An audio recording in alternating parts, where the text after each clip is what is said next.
Hi all. So today is a new episode and today we are going to talk about handling parental expectations.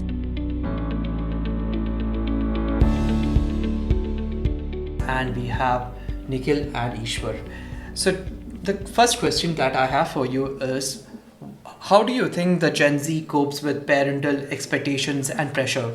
I don't think there's a particular way to cope with expectations. I think it's the same in every other household, and I think every 12 to 20-year old, this age span, they usually go through the expectational pressures, and I think they just have to go with what they're doing and how they can change so that their parents or whoever is expecting something out of them don't feel like we're following the wrong path. How about you? That gives you kind of motivation. I don't know about people, but that gives me motivation to or work hard.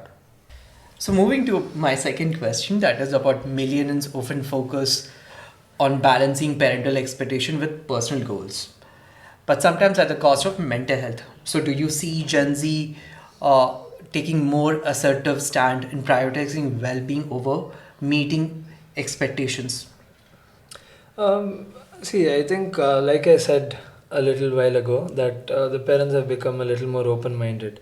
I think now this generation of parents, I think they understand us better, and they're open to letting the kid do what they want.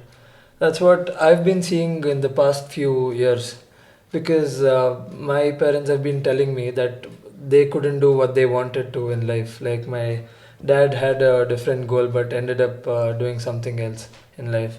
So yeah, this generational parents are a little open-minded, and I think it shouldn't be that much of a it shouldn't be taking that much of a toll on your mental health in this the Gen Z kids, because yeah, like I said, they're open-minded now, and I there are parents who are a little orthodox and not that much of understanding between the children and the parents. So I think the best way to get through that is make your parents sit, give them examples and put them in your shoes and let them understand. But even then, if there is stopping them, if there is something stopping them from agreeing to what you're doing, they might have a point. Sometimes they're just not, they don't have the perspective. So how do you explain parents when they don't understand your perspective? Because they are saying like, see, the parents are also millennials or they're boomers Yeah, or right. depends which age group they are talking about. Like sometimes they understand you, sometimes they don't. But you said your parents are understanding from your childhood, or is it like No, few years back you said? So I had it up. so I am basically 23 now. Mm-hmm. When I was in my teenage for like 14 years to about 20 years, uh, it's very difficult. I think it's close to impossible to understand a teenage kid because they are not clear or sure about what they are. So parents trying to understand us, we have not understood ourselves clearly. So I think that is the rebellious phase for kids. That age group is very sensitive, and I think going on a angry spree or scolding them about it, or the parents getting frustrated about not being able to understand the kid is, I don't think, the right take. In that way, my parents have been very understanding, because there was expectational pressures, but when I used to tell them that I couldn't do something I wanted to, or I couldn't do what they want me to, they were really understanding. But yeah, there are still some things that I couldn't fulfill, like what they wanted me to do. Can you give me example of what you were not Yeah, able they to? wanted me to get a secured job. Mm-hmm. Since I was very interested in hotel management when I was in school, Mm. and once I joined it and did my internship, worked in that industry, I didn't find myself the right fit for that industry, or rather, I didn't find that industry a right fit for my lifestyle. Okay, so So what do you find like what's your perfect job now, or like, or you're still exploring? I'm still exploring. I wouldn't say there's a perfect job for anyone. It's just that how much of interest you can put Where you into fit that in. job. Yeah. I don't think anyone has a perfect job for themselves or a job is meant for someone. It's just that how much you fall in love with what you're doing. Okay, and what about you? Till now, my mom tells me to go to 9 to 5 jobs, Mhm. which she's been telling me from past 3 to 4 years. Mhm. It gives she puts a lot of pressure on my head, man. Mhm. I argue sometimes. I try sit with my mom and make her understand. She will not. Uh, you can't do anything. So, is that the I reason have you? tried sitting and talking with her, making her understand, but it does not work for me. So it works for him, it doesn't work for you. Yeah. But Exactly. how are you coping with that? So what do you do to make See, her, there's a or gen- you're just like, okay, get lost. This doesn't work for me. I'm just like running away. See, one more thing you should understand is there's a huge generation gap. Mm-hmm. What worked for them will not work for me. Mm-hmm. I tried sitting and explaining that, but I have lost it.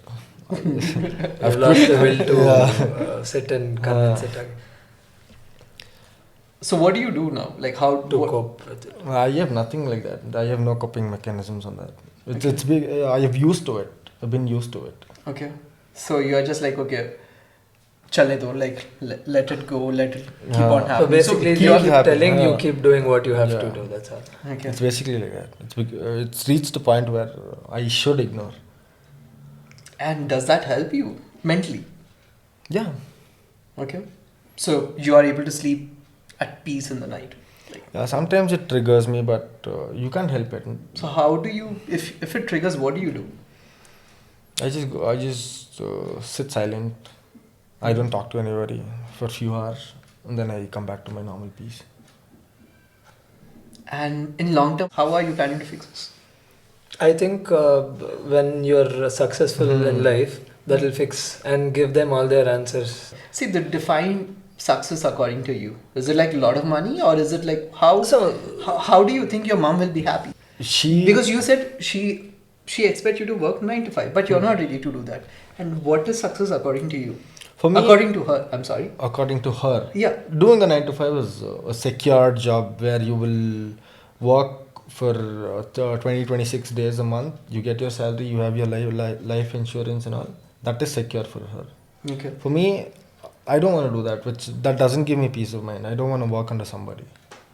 My So goal there is a conflict every day with you. every day. Yeah.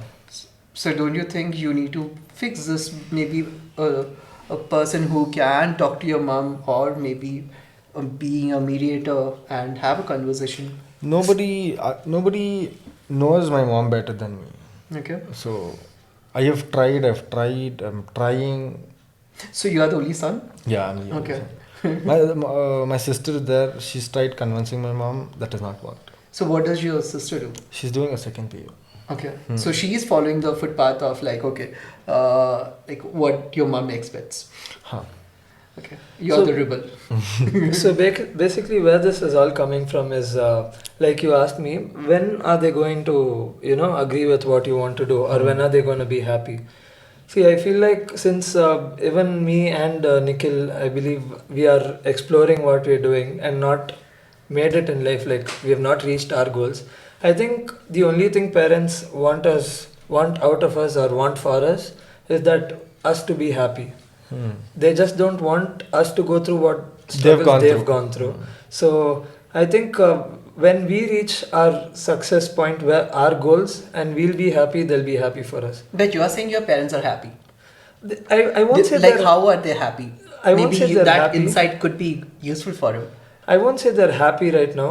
They're putting up with me, but they're also understanding. Like they know I want something for myself, and they know I have a goal. But the only thing they're not happy about is I'm not pushing myself enough. Like how much they expect me to push myself. Okay. Yeah. And where does this expectation come from? It's all societal standards. What sort of societal, if you can explain a See- bit more? Is it like your neighbors or your relatives, or where? Or is it like the television, the media, what they portrays? Where does this expectation is building up? I think it came from the Britishers, where they've all they did when they when they've come to India was all slavery thing, work for them. They introduced all this education system the Indian education system, I'm talking back before the Britishers came in. It is totally different from what after the influence of Britishers happened, right? I think it's all coming from there. So you're saying before Britishers, like our education system was perfect. Everything was like, okay, nobody was slave. There was no caste system. There was no like. No, it was there, but everything was perfect. No. It was not. It's not like that. The difference which they impacted on the education system, I'm talking. First, before it used to be. It was still tenth or something like that. What is that? Pandits irtadu. Yeah, it used to be basically ashramas, you know. There's no like, there was no fixed, you know, that you have to do this, you have to do that. You could choose what you wanted to do after a certain. You could sell That time also spices. everyone had a defined roles. Yeah, Role right. was defined. Okay, Yeah, right. people were okay. If you're Brahmin, your role was different. Like everyone had a defined roles. If you were a kurba, but sheep. you were not like allowed to do something else because See, you were constrained to what you have to do, but you were not limited to how much you can grow but in at that present you field. have that liberty where you can do anything. That is the whole point. We have the liberty, but we have expectational pressures also, right, from our parents.